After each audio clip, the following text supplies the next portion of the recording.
Good morning and welcome back to Miniature Monday on Gaming with ADHD. Today we are going to take a look at the Protectorate of Menoth Battlegroup for Warmachine from Privateer Press. Now, this is, well, it's going to be a standard unboxing, but this is going to be a little bit interesting, different, whatever, of a series about Warmachine. I've had this starter set now for about 4 or 5 years, and I honestly don't know what I'm doing with it. Privateer Press has made some interesting changes to Warmachine over the last couple of years, and to be honest with you, I kind of wonder if the game is on life support, what's happening with it, but it has been such a big player in the industry over the last 20 years that even still, I think it's worth taking a look at the models and what they were trying to do with these starter sets. So, with that said, I'm going to start opening up. I'll talk a little bit about it, and we will go from there. If you are enjoying what I'm doing, don't forget to subscribe to the channel. I do try to cover, as you probably heard before, unless this is your first time, I try to cover all sorts of things related to tabletop gaming, from miniatures to board games, card games, everything in between. And I'd love for you to come along and, see what I have to say. So, without further ado, let's get into it.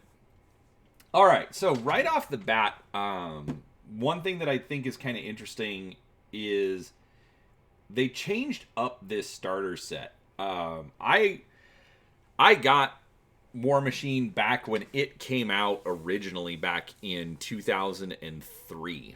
Maybe it was 2004, but I remember getting it early on. And for the longest time, the Warcaster, the 2 light jacks, and the heavy jack were the exact same.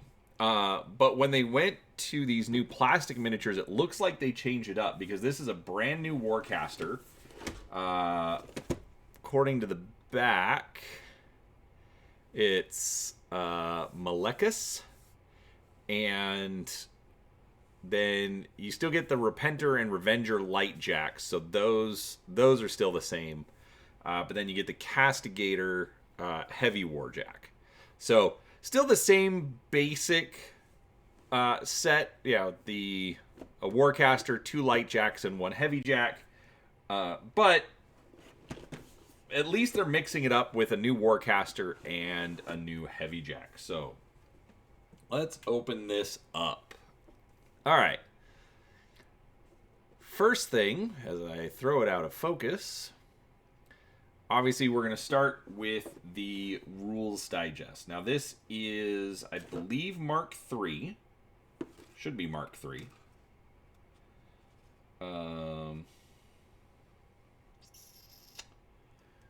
Let me see here.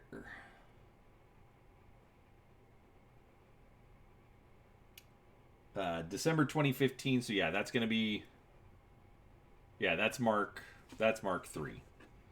But so you get basically a mini rule book.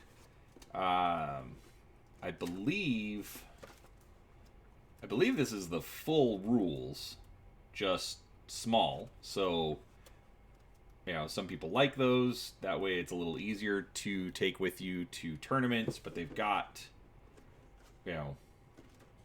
rules, lots of good pictures. Overall, it's not a bad little rule book. We've got different scenarios. So we've got 1, 3, 5, 7, 9. So 9 different scenarios. That's actually a good mix. Description of hordes. A couple of appendix. Oh, and they put an index in the back. So overall, solid little rule book. Okay, looks like they've got rules for hordes, so that you at least understand, because you can go to a Warmachine tournament and end up playing against a Hordes faction. So that's good to have that in there in the rules. All right, so we then get a paper ruler. Seriously. Okay, I get why they did it, but just go buy a cheap tape measure. We've got an introductory guide to the Protectorate, so we're going to get some fiction. So, Battlegroup tactics. Where to expand your army. That's actually good. Hobby and painting guide.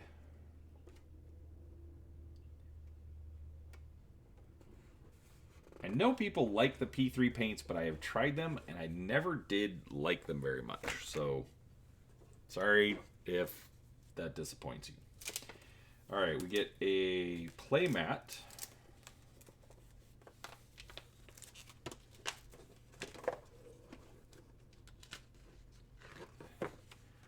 All right, it's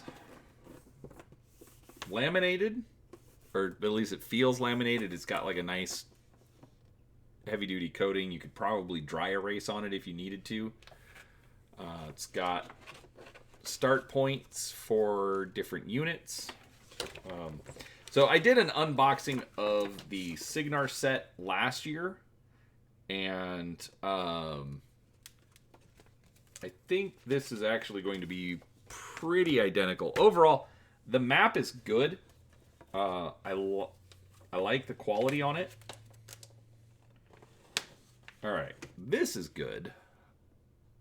All right, so we've got a basic training manual. So we've already had the little mini rule book, but basically they're just going to give you a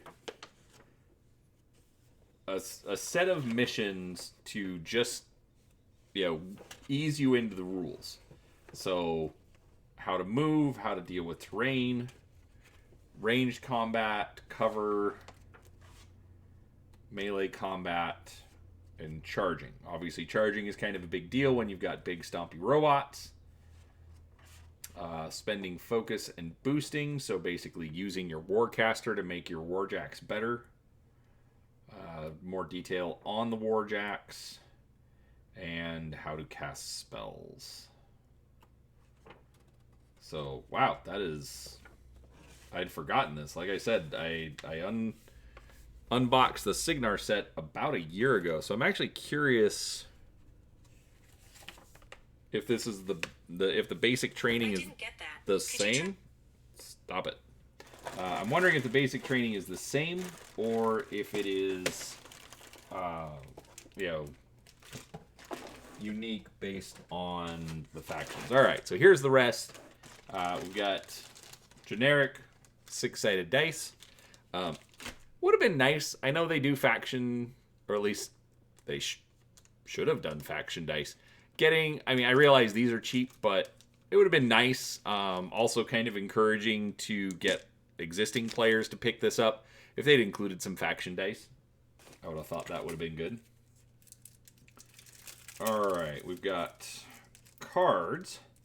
Now, I like that they included the cards, but from what I understand, and I've talked about this before, they do have an app, and my understanding is that the base units, so everything out of the core book, are all included in it for free. So, I mean, obviously this is good for a new player, but I would have even been recommending for somebody to just go download the app. So just keep that in mind.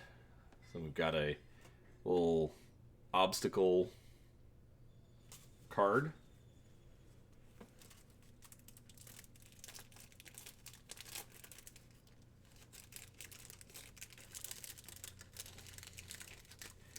So these retail, at least currently, for $40 US. And I think that's still a pretty good deal. They have switched over to all plastic miniatures. And you know what? I'm going to do something a little odd. So, real quick. So, it looks like these are just generic tokens. They didn't make these for factions. But these are spell, action, whatever you need kind of tokens for your game. You can dry erase on them, use them for whatever you need. But I like that they included those. All right, so I've got the miniatures. What I'm actually going to do is I am going to cut away for a minute. I'm going to get these built, and then I'm going to pull the miniatures up on the on my little rotating display, and we will take a final look at them. So, all right, back in a minute. All right, and we are back. And first up, I have Malachus, the Burning Truth. This is the Warcaster included in this set. So first off, I do want to say I thought this was probably going to take me about 20 to 30 minutes. And at this point, I think I've actually been working an hour to 2 hours to assemble these. The Warcaster is the only one I put on the base because he's the only one that had a tab on his foot to fit in the slots. And also his feet are very, very tiny. And so I didn't think he was going to stand up on his own anyways. I am a little disappointed that they included slot bases for these figures, since none of them have tabs to go in the slots. So, little frustrating there, but I can make it work. It's not a problem. Overall, I like the color. I know one of the things that they went with on these starter sets was that they made each faction a different color, so that you could assemble and get playing and not have to worry about whose gray plastic was whose. So Menoth was in this kind of cream color, Signar's in blue, Khador's in red, Krix is, I think, in green, and I'm not sure about Skyra, although I do have those sets coming out for unboxings on their own soonish. But this model... Overall, this entire set, I thought it was going to be a lot easier than it was. As you can see, there's some gaps, especially there where the backpack meets the back. I tried to get everything smoothed down and test fit. I do admit I was probably rushing a little bit, but again, you can see the gaps there on the backpack there, the gap on the loincloth, I'm going to call it. It's not horrible. I think it'll mask up pretty well with paint. But overall, the plastics are nice. The detail is pretty nice. It's a much harder plastic. I almost want to call it rustic, but I don't think it is. But these were kind of a pain to put together. I found myself getting frustrated more than enjoying it. I know the Signar stuff went together pretty easily, but this was just frustrating. He's got so many little connection points where the chain goes to the book and then his waist. This little rear loincloth doesn't sit quite flush. These prongs up here on his staff, it's two pieces, and then it just kind of lightly sets onto the staff. Where the hoses connect to the staff, where the hoses connect to the backpack, everything is these very, very delicate, very, very small joins that just kind of suck to work with. I'll be straight up honest. This guy was frustrating.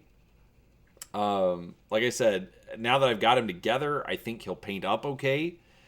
But this whole set was kind of frustrating and kind of disappointing. I do, like I said, I like the details. I really actually do like the book. I like the way that they worked that chain in, and actually even made the sculpting so that when it went together, it looked like it was all cast in one piece. Overall, the look is okay, but especially if this is what you are aiming at a new player, I mean, a new player should be able to take this box and everything with just some basic tools and be able to have it assembled within about 15 minutes. They are literally aiming at these sets for new players to get into the game and get in quickly. And I spent somewhere between an hour and 2 hours working on these. And as I work the night shift, and this is being recorded after work, I should be sleeping, but that took me a lot longer to do instead. So, overall, unfortunately, Malachus, you're frustrating. We'll see how you come out with some paint, but as of right now, not necessarily my favorite. All right, so let's then go to Actually, I'm going to start with the Revenger Light Warjack. All right. One complaint right off, but I mean, I think this will be pretty easy. The halberd, as you can see, it's a little bent. It's a little curved. That's frustrating. I think I can work with it. I think I can, fix it. But I'm not going to complain about that.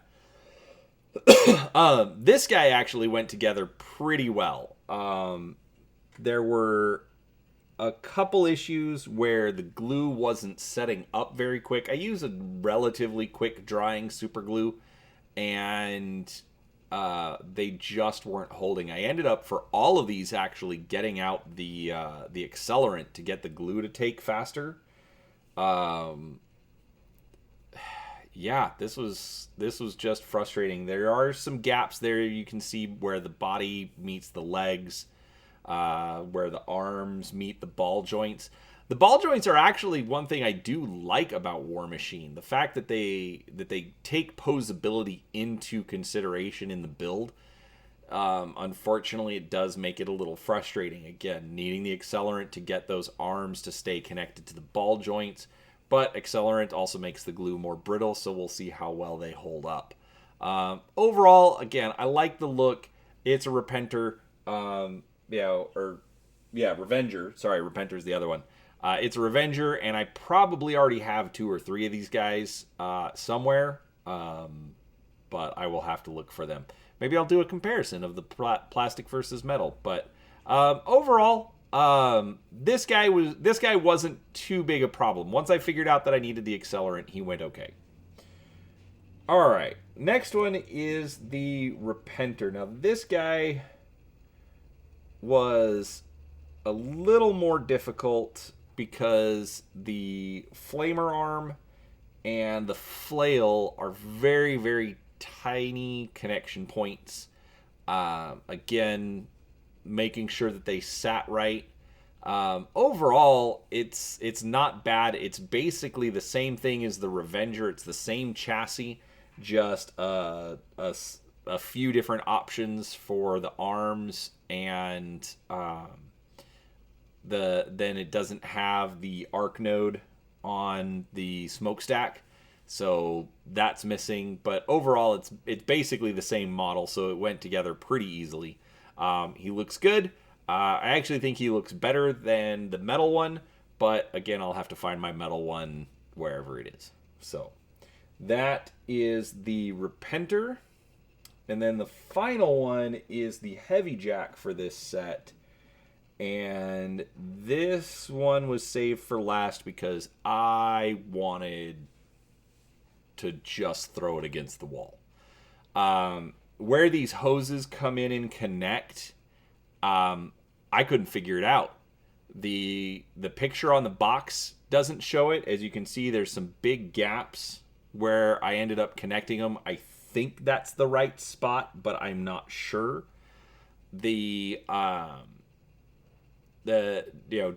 Getting these shoulder pads, there's that